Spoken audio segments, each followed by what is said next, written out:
যেতিয়ালৈকে আমাক মাটিৰ অধিকাৰ প্ৰদান কৰা নহ'ব তেতিয়ালৈকে আমাৰ আন্দোলন চলি থাকিব। তো ৰেজাউল কৰিম চৰকাৰ ডাঙৰীয়াক ধন্যবাদ জনাইছোঁ, আমাৰ মাজত আহি উপস্থিত হৈছে। তাৰ আগত আপোনালোক সকলোকে হাতযোৰ কৰি অনুৰোধ কৰিছোঁ, সকলোৱে বহি দিব লাগে, বহি যাওক। এটা সুস্থ পৰিৱেশ হ'লে কথাখিনি কৈ ভাল লাগে, হয়নে নাই? আপোনালোকেও শুনি পাব আৰু ভালকে বক্তায়ো ভালকে ক'ব পাৰিব। তো ৰেজাউল কৰিম চৰকাৰ ডাঙৰীয়া কামচুৰ সন্মানীয় সভাপতি তেখেতৰ আপোনালোকক উদ্দেশ্য তেখেতৰ বক্তব্য দাঙি ধৰিবৰ কাৰণে অনুৰোধ জনাইছোঁ।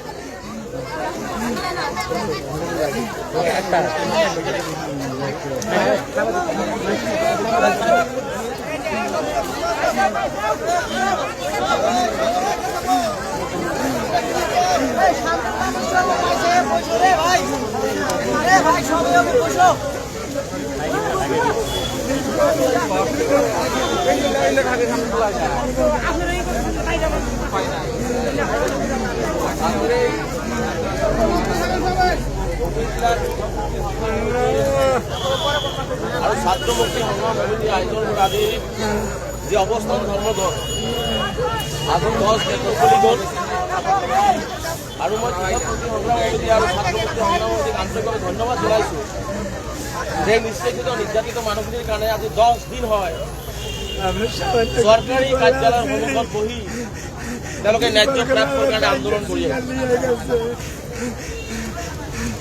আপোনালোকে মোৰ কথা বুজি পাইছে? এটা কথা স্পষ্ট হৈ গৈছে যে হিমন্ত বিশ্ব শৰ্মা ডাঙৰীয়াৰ পৰা যদি অধিকাৰ কাঢ়ি আনিব লাগে আন্দোলন কৰি আমি আমাৰ অধিকাৰ কাঢ়ি আনিব লাগিব। এইটো এটা চৰকাৰ যি মানুহক হত্যা কৰি অট্টহাসি মাৰি থাকে, যিয়ে মানুহৰ মাজত হিন্দু মুছলমান বিভাজন কৰে। ভাৰতবৰ্ষৰ বুকুত নহয় বিশ্বৰ বুকুত এনেকুৱা নিকৃষ্টতম লেতেৰা নিজ মানসিকতাৰ ৰাজনৈতিক ব্যক্তি ভাৰতবৰ্ষনে বিশ্বৰ বুকুতে নাই যদি হিমন্ত বিশ্ব শৰ্মা আছে। যে মানুহক খুলিয়াই হত্যা কৰিব, মানুহৰ কণ কণ ল'ৰা ছোৱালীক নাখাই মাৰিব, তাৰ পিছতো তেওঁলোকে অট্টহাসি মাৰে। হিমন্ত বিশ্ব শৰ্মা ডাঙৰীয়া যদি ভাবিছে যে অসমৰ সংখ্যালঘু সমাজক হত্যা কৰি ঘৰ ভাঙি অসমৰ মানচিত্ৰৰ পৰা শেষ কৰিব, তেনেহ'লে হিমন্ত বিশ্ব শৰ্মা ডাঙৰীয়া ভাবি লওক যে আপুনিও মূৰ্খৰ স্বৰ্গত বাস কৰি আছে।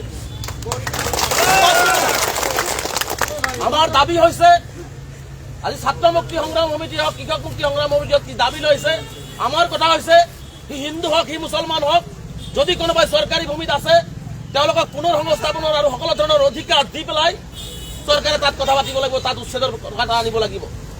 কিন্তু আজি ক্ষমতা আছে কাৰণেই, ক্ষমতাই মূৰত ধৰিছে কাৰণেই আজি তেওঁ যি ধৰণে কৰ্মৰাজি কৰি আছে ইয়াৰ ফল এদিনাখন অসমৰ ৰাইজে তেওঁক দিব। আমাৰো স্পষ্ট দাবী, যেতিয়ালৈকে ধুবুৰী জিলাত যি উচ্ছেদ হৈছে সেই উচ্ছেদৰ মানুহখিনিয়ে প্ৰকৃততে তেওঁলোকে যদি ভূমিহীন মানুহ যিহেতু তেওঁলোকে সংস্থাপন নোহোৱালৈকে আমাৰো আন্দোলন অব্যাহত থাকিব। আমি কোৱা নাই কোনো বাংলাদেশীক মাতি দিয়ক, কোনো বিদেশীক মাতি দিয়ক, আমি কোনো বাংলাদেশী বিদেশীৰ পক্ষত নাই। আমি স্পষ্ট কথা, ৭১ আগৰ অহা প্ৰতিজন ভূমিহীন মানুহে অসমৰ মাটি পাব লাগিব, তেওঁলোকৰ অধিকাৰ এইটো তেওঁলোকক দিব লাগিব।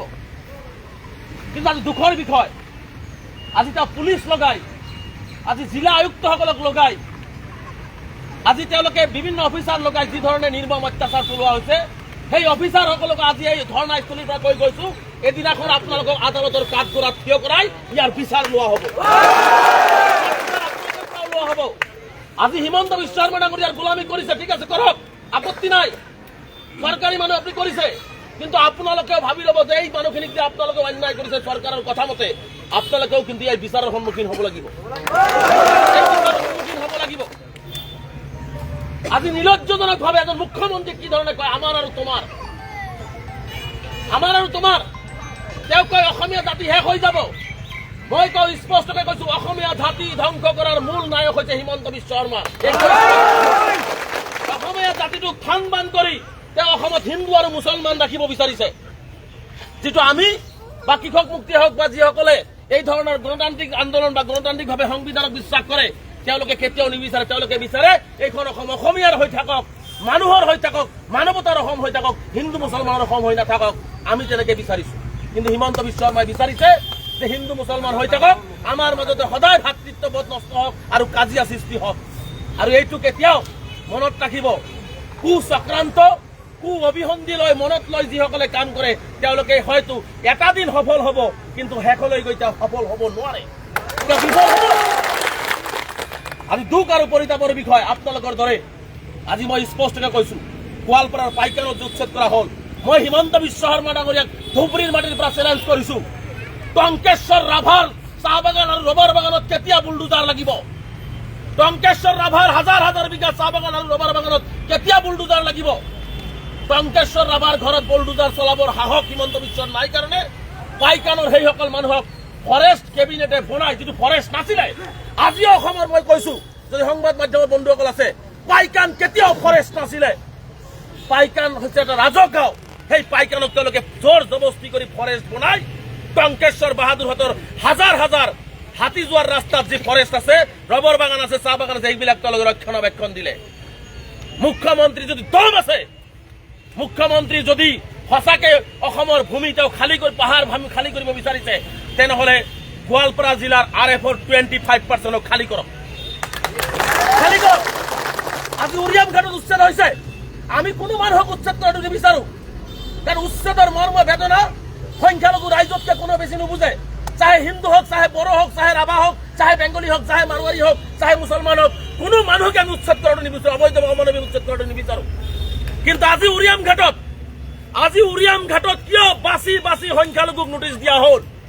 যদি উৰিয়াম ঘাটৰ ৰেংবা বনাঞ্চল যদি ফৰেষ্ট হয়, তেনেহ'লে সম্পূৰ্ণ ফৰেষ্ট মুখ্যমন্ত্ৰীয়ে খালী কৰি দেখুৱাওক, যদি বুকুত দম আছে।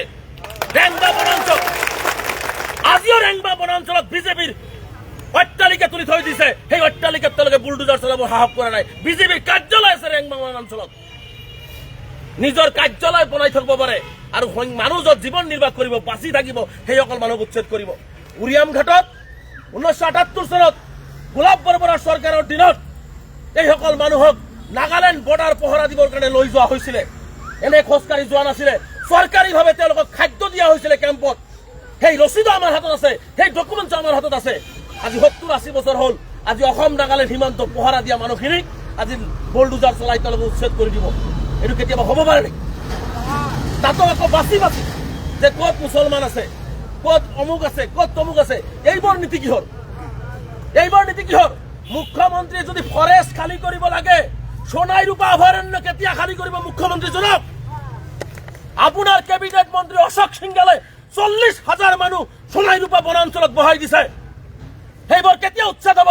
মুখ্যমন্ত্ৰী ডাঙৰীয়া, অসমৰ ৰাইজে জানিব বিচাৰিছে আপোনাৰ পৰা, কেতিয়া উচ্ছেদ হ'ব? মুখ্যমন্ত্ৰী ডাঙৰীয়া, আপুনি শ্বেতপত্ৰ প্ৰকাশ কৰক, কিমান ফৰেষ্ট আছে, কিমান মুছলমানে দখল কৰিছে, বা বাকী সংখ্যক কোনে দখল কৰি আছে, ৰাজহুৱা কৰক। দম আছে যদি মুখ্যমন্ত্ৰী, ৰাজহুৱা কৰক। কিন্তু নাই, দম নাই মুখ্যমন্ত্ৰী। তেওঁৰ কথা হৈছে যে সব টাৰ্গেট হিন্দু মানুহখিনিক সন্তুষ্ট কৰিবৰ কাৰণে। হিন্দু মানুহে বুজি পাইছে এইটো যে তেওঁৰ 26ৰ বৈতাৰণি পাৰ কৰিবৰ কাৰণে তেওঁ যে কম্পমান হৈছে, তেওঁৰ চকীখন থাকিবনে নাই, তেওঁৰ চকীখন কোনে ল'ব, তেওঁ মুখ্যমন্ত্ৰী থাকিবনে নাই, এই যে তেওঁৰ সপোন যে বাস্তৱ হ'বনে নাই, এইবোৰ ভাবি ভাবি আজি সাধাৰণ দুখীয়া শ্ৰেণীৰ মানুহক আপুনি বুলডোজাৰ চলাই আছে। আৰু ইয়াৰ অভিশাপ আপোনাৰ চৰকাৰৰ লাগিব। আপোনাৰ সপোন বাস্তৱ এইটো নহয় যদি আপুনি এই কোন কোন মানুহখিনিক যি অন্যায় কৰিছে। আজি মুখ্যমন্ত্ৰী ডাঙৰীয়াই কয় যে সংখ্যালঘু ৰাইজে স্কুল কলেজ যাব লাগে। আজি উচ্ছেদৰ ফলত ধলপুৰ, নগাঁও, হোজাই, কাৰ্বি আংলং, আজি ধুবুৰী, বঙাইগাঁও, বৰপেটাত আজি যিমান উচ্ছেদ কৰা হ'ল, প্ৰায় 7,000 ছাত্ৰ ছাত্ৰীয়ে স্কুলৰ পৰা বঞ্চিত কৰি দিয়া হৈছে। 7,000 বঞ্চিত কৰি দিয়া হৈছে। আৰু যোৱাকালি কয়, নিৰ্লজ্জজনকভাৱে কয়, মোকো যদি কোনোবাই কয় মই পঢ়াৰ দায়িত্ব ল'ম, মই মুখ্যমন্ত্ৰী ডাঙৰীয়াক চেলেঞ্জ কৰিছো, আপোনাৰ বান্দা ইণ্টাৰনেশ্যনেলত উচ্ছেদিত মানুহৰ 10টা ল'ৰাক আপুনি পঢ়ুৱাই দেখুৱাই দিয়ক না। দম আছে আপোনাৰ, আপোনাৰ নিজৰ বিদ্যালয় আছে, আপোনাৰতো নিজৰ বিদ্যালয় আছে, সেই বিদ্যালয়ত এই বিলাসীৰ পৰা ধুবুৰীৰ পৰা 5টা ল'ৰালৈ পঢ়ুৱাই দেখুৱাই দিয়ক। মুখেদি ক'ব এটা আৰু কৰিব এটা, এই ধৰণৰ চৰিত্ৰ তেওঁলোকৰ। গতিকে আমি এনেকুৱা সাম্প্ৰদায়িক নীতিক তীব্ৰভাৱে বিৰোধিতা কৰিছো। আমাৰ কথা হৈছে চৰকাৰক ভূমি লাগে, এইসকল গৰাখহনীয়া ভূমিহীন মানুহ 1950 চনৰ পৰা, সেই 1950 চনতে 5 লাখ মানুহ গৃহহীন হৈছিল গৰাখহনীয়াৰ ফলত। আৰু সেই 1950 চনৰ পৰা আজিৰ তাৰিখত কিমান হ'ব? 5জনকে পৰিয়াল মাৰিলেও প্ৰায় 30 লাখ মানুহ গৃহহীন হৈ আছে। আজি তেতিয়াৰ দিনতেই 420টা গাঁও 50 উচ্ছেদ গৰাখহনীয়াত গুচি গৈছিল। আজি আহি কেইবা হাজাৰ গাঁও আজি ব্ৰহ্মপুত্ৰৰ কবলত। আজি প্ৰায় 20 লাখ বিঘা বনভূমি আমাৰ ব্ৰহ্মপুত্ৰৰ কবলত। আমি এনে দুখত যাই আমি মাটি দখল কৰা নাছিলো, সুখত যাই আমি ঘৰ বনোৱা নাছিলো। আমাৰ 17 লাখ বিঘা মাটি ব্ৰহ্মপুত্ৰে খহাই লৈ গৈছে। আমাক 17 লাখ বিঘা নহয়, আমাক 5 লাখ বিঘা মুখ্যমন্ত্ৰীয়ে দি দিয়ক। আমি কেতিয়াও কত জীৱন নিৰ্বাহ কৰিবৰ কাৰণে চৰকাৰী মাটিত নাযাওঁ। 5 লাখ ঘূৰাই দিয়ক, 5 লাখ ঘূৰাই দিয়ক। কিন্তু এইখন আমাৰ, এইখন ভূমি আমাৰ। আৰু ইয়াৰ পৰা কোনোবাই ক'তবা ঘৰ বনাব সেইটোও সন্দেহজনক। কোনোবাই ক'তবা যাব, আমাৰ মানে দাড়ি টুপি লুংগি বা আমাৰ অলপ সাজ পোছাক বেয়া দেখিলেই, বাংলা ভাষা কোৱা দেখিলেই তেওঁ সন্দেহজনক শব্দবোৰ ইউজ কৰি দিয়ে। অসমত কি কেৱল মুছলমানসকলে বাংলা ভাষা কয় নেকি? অসমত বিভিন্ন জাতি জনগোষ্ঠী নিজৰ নিজৰ ভাষা নকয়? যিসকলে অসমীয়া ভাষা এৰি দিলে তেওঁলোকে বুকুৰ আপোন, আৰু যিসকলে অসমীয়া ভাষা গ্ৰহণ কৰি অসমীয়া ভাষাৰ অস্তিত্ব ৰক্ষা কৰি আছে তেওঁলোকে আমি বোলে শত্ৰু হৈ গ'ল।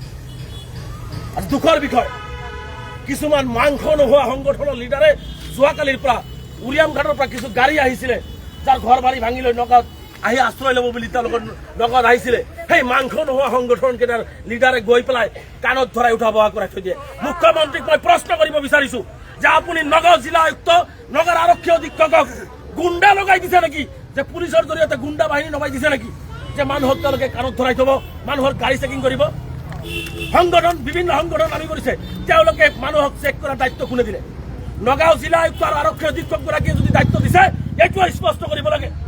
কালি মই উচ্চ আৰক্ষী বিষয়াসকলৰ লগত কথা পাতিছো, তেনেকুৱা কোনো কথা হ'ব নোৱাৰে। কিন্তু নগাঁও আৰু কলিয়াবৰত যোৱা ৰাতিৰ পৰা আজি ৰাতিপুৱালৈকে এই সাধাৰণ নিৰহী গৃহহীন মানুহবিলাকক অত্যাচাৰ কৰা হৈছে। যদি নগাঁও আৰক্ষীয়ে যদি এই মানুহখিনিৰ লগত যি অন্যায় হৈ আছে, যদি নগাঁও আৰক্ষীয়ে এইটো বন্ধ নকৰে, নগাঁও জিলাও কিন্তু স্তব্ধ হৈ যাব। স্পষ্টকে কৈ দিছো। আমি সংঘাত বিচৰা নাই, আমি সদায় সমন্বয় সৃষ্টি কৰি আমি আগুৱাই যোৱাটো বিচাৰিছো। একফালেদি উচ্ছেদ কৰি দিবা আৰু একফালেদি ক'ৰবাত ঠাই পাই জীয়াই থাকিব বিচাৰিব, তাতেও তোমালোকে বাধা দিবা, গুণ্ডা নমাই দিবা, মাংস নোহোৱা মানুহ নমাই দিবা, শিয়াল দত্ত কিছুমানক নমাই দিবা। মানি ল'ম নেকি আমি? মানি ল'ম নেকি? গতিকে মই অসমৰ গৃহ বিভাগৰ দায়িত্বত থকা মুখ্যমন্ত্ৰীক কৈছো, এই যে ৰাস্তাত যিটো গুণ্ডামি আৰম্ভ কৰিছে, গুণ্ডামি বন্ধ কৰিবলৈ কওক, গুণ্ডামি বন্ধ কৰিবলৈ কওক। নিৰহী সাধাৰণ ৰাইজক অত্যাচাৰ বন্ধ কৰিবলৈ কওক। অন্যথাই কিন্তু গণতান্ত্ৰিকভাৱে কিন্তু আমিও ৰাজপথত ওলাই আহিম। গতিকে আজি এই ধৰ্ণাস্থলীৰ পৰা আপোনালোকক কৈছো, যেতিয়ালৈকে এই উচ্ছেদিত পৰিয়ালে আজি 3,500 বিঘা মাটি লাগে, 3,500 বিঘা মাটি লাগে, এই মানুহখিনিক ইয়াতে সংস্থাপন কৰিব পাৰিলেহেঁতেন চৰকাৰে আলোচনা কৰি।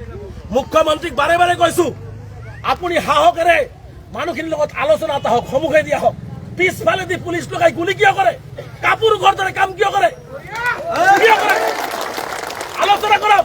আপোনাক 3,500 বিঘা মাটি লাগে, বাকী মাটিখিনি এই মানুহখিনিক দি দিয়ক। এই কথাটো বাৰে বাৰে কৈ আছো, কিন্তু আলোচনাটোলৈ নকৰে। আলোচনাত তেওঁ নাহে। আদানী তেওঁৰ আপোন হৈ গ'ল, যি অসমৰ বায়ু পানী মাটিৰ লগত কোনো সম্পৰ্ক নাই। সেই আদানী আজি তেওঁৰ আপোন হৈ গ'ল, আজি আমি তেওঁৰ পৰ হৈ গ'লো।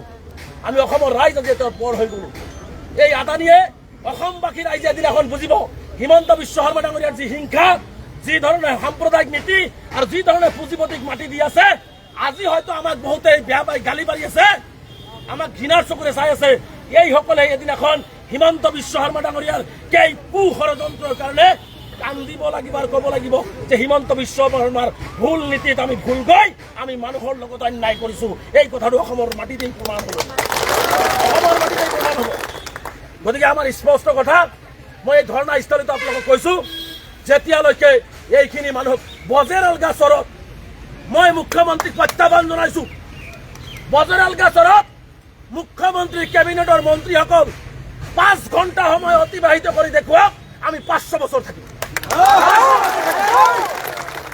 দুইফালে ব্ৰহ্মপুত্ৰ নদী, মাজত এটা দ্বীপত মানুহক থাকিবলৈ দিয়ে।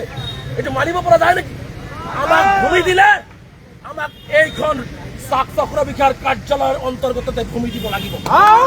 এইখন চক্ৰ বিষয়া যেতিয়ালৈকে উচ্ছেদিত পৰিয়াল ভূমি নাপাব, যেতিয়ালৈকে ন্যায় নাপাব, তেতিয়ালৈকে এই আন্দোলন অব্যাহত থাকিব।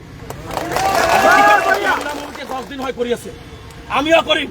মই স্পষ্টকৈ কৈ গৈছো, ইয়াতে 163 লগাইছে, BNS লগাই দিছে, মানুহ একত্ৰিত হ'ব নোৱাৰিব। মই ধুবুৰী জিলা আয়ুক্ত আৰু আৰক্ষী অধীক্ষকগৰাকীক স্পষ্টভাৱে কৈ গৈছো, অহা 11 তাৰিখে ধুবুৰী জিলাত বিলাসীপাৰাত লক্ষাধিক মানুহেৰে গণবিক্ষোভ কাৰ্যসূচী লোৱা হ'ব। দেখুৱাই আমি সিদ্ধান্ত গ্ৰহণ কৰিছো, 9 তাৰিখে কোকৰাঝাৰত হ'ব, তাৰ পিছতে 11 তাৰিখে এই বিলাসীপাৰাতেই আমি সিদিনাখন পেটত গামোচা বান্ধি আমি ন্যায়ৰ পক্ষত নাখাই হলেও কষ্ট কৰি হলেও সকলোকে আমন্ত্ৰণ জনাইছো। সকলোৱে উপস্থিত হৈ হিমন্ত বিশ্ব শৰ্মাৰ এই কুচক্ৰান্ত সাম্প্ৰদায়িক নীতি আৰু আমাক যি অন্যায় কৰা হৈছে সেই অন্যায়ৰ বিৰুদ্ধে ন্যায় প্ৰতিষ্ঠাৰ বাবে 11 তাৰিখে আমি গণবিক্ষোভ কাৰ্যসূচী গ্ৰহণ কৰিম। যদি ধুবুৰী জিলা আৰক্ষী অধীক্ষকে ভাবিছে 164 কিয় আৰু কিবা লগাই জেল দিয়ে, যি দিয়ে 1 লাখ মানুহক একেবাৰে দিব লাগিব, একেবাৰে দিব লাগিব। গতিকে মই আপোনালোকৰ ধৈৰ্য সহকাৰে যিসকলে নেতৃত্ব লৈছে সেই নেতৃত্বৰ কথা মানি যেনেকে আন্দোলনবিলাক লয় আপোনালোকে সেইবিলাক আন্দোলনত সেনেকে অংশগ্ৰহণ কৰিব। কোনো ধৰণৰ ইয়াত সাম্প্ৰদায়িক কথা বাৰ্তা কোনো অচতনিত আপোনালোকে ফল নাযাব। আমাৰ এটাই কথা, আমি ভূমিহীন মানুহ, আমাক ভূমি লাগিব, আমাক ক্ষতিপূৰণ লাগিব, আমাক ন্যায় লাগিব আৰু আমি এই ন্যায়ৰ কাৰণে আমি গণতান্ত্ৰিকভাৱে আমাৰ আন্দোলন অব্যাহত ৰাখিম। আজিৰ এই কাৰ্যসূচী আপোনালোকে এনেকে স্বতঃস্ফূৰ্তভাৱে অংশগ্ৰহণ কৰাৰ বাবে মই আমচুৰ পৰিয়ালৰ ফালৰ পৰা আপোনালোকক ধন্যবাদ জনাইছো আৰু বিশেষকৈ কৃষক মুক্তি আৰু ছাত্ৰ মুক্তি সংগ্ৰাম সমিতিৰ যিসকল নেতৃত্ব আছে মই তেওঁলোকৰ সাহসকক আজি ধন্যবাদ দিব লাগিব যে 10 দিন হয় এই নিষ্পৃষিত নিৰ্যাতিত মানুহৰ কাৰণে জাত পাত ধৰ্মক বিবেচনা নকৰি মানৱতাৰ পক্ষত থিয় দিছে। এতিয়াও মানিব, আমি এটা বিশ্বাস কৰো, এতিয়াও অসমত ধৰ্ম নিৰপেক্ষ ৰাইজ আছে, এতিয়াও অসমত ধৰ্ম নিৰপেক্ষ ৰাইজ আছে, এতিয়াও অসমত হিন্দু মুছলমান নিবিচাৰি মানুহ আৰু অসমীয়া বিচৰা ৰাইজ অসমত আছে। গতিকে যেতিয়ালৈকে সেইসকল মানুহ অসমত থাকিব, আমাৰ লগত থাকিব, নিশ্চিতভাৱে এই সাম্প্ৰদায়িক নীতি গ্ৰহণ কৰা হিটলাৰী এই দানৱীয় মুখ্যমন্ত্ৰী ইয়াৰ পৰা যায় নিশ্চিতভাৱেই হ'ব, এইটো কথা স্পষ্ট। গতিকে মই সকলোকে এই কাৰ্যসূচীত অংশগ্ৰহণ কৰাৰ বাবে আন্তৰিকভাৱে ধন্যবাদ জনাই পুনৰবাৰ আপোনালোকৰ এই সংগ্ৰাম দীঘলীয়া হ'ব পাৰে, কিন্তু সংগ্ৰাম সমাপ্ত নহয় যেতিয়ালৈকে ন্যায় আমি নাপাওঁ। গতিকে এই সংগ্ৰামত আপোনালোকে অংশগ্ৰহণ কৰিবলৈ আশা ৰাখি মই মোৰ বক্তব্য সামৰিছোঁ। পুনৰবাৰ মই কৃষক মুক্তি সংগ্ৰাম সমিতি, ছাত্ৰ মুক্তি সংগ্ৰাম সমিতি, আমচু বা বিভিন্ন দল সংগঠন আছে, বিভিন্ন বিশিষ্ট ব্যক্তিসকল আছে, ভুক্তভোগী ৰাইজ আছে, মই সকলোকে এটা কথাই অনুৰোধ জনাইছোঁ, গাত শেষ বিন্দু তেজ থকালৈকে আপোনালোকৰ কাৰণে যুঁজি আছোঁ আৰু উশাহ যদি মোৰ শেষলৈকে থাকে সেই শেষলৈকে আমি যুঁজি যাম আপোনালোকৰ কাৰণে। কেতিয়াও কাৰণ আপোচবিহীনভাৱে এই সংগ্ৰাম আমি চলাই যাম। গতিকে এইখিনি কথা কৈ মই মোৰ বক্তব্য সামৰিছোঁ। ধন্যবাদ।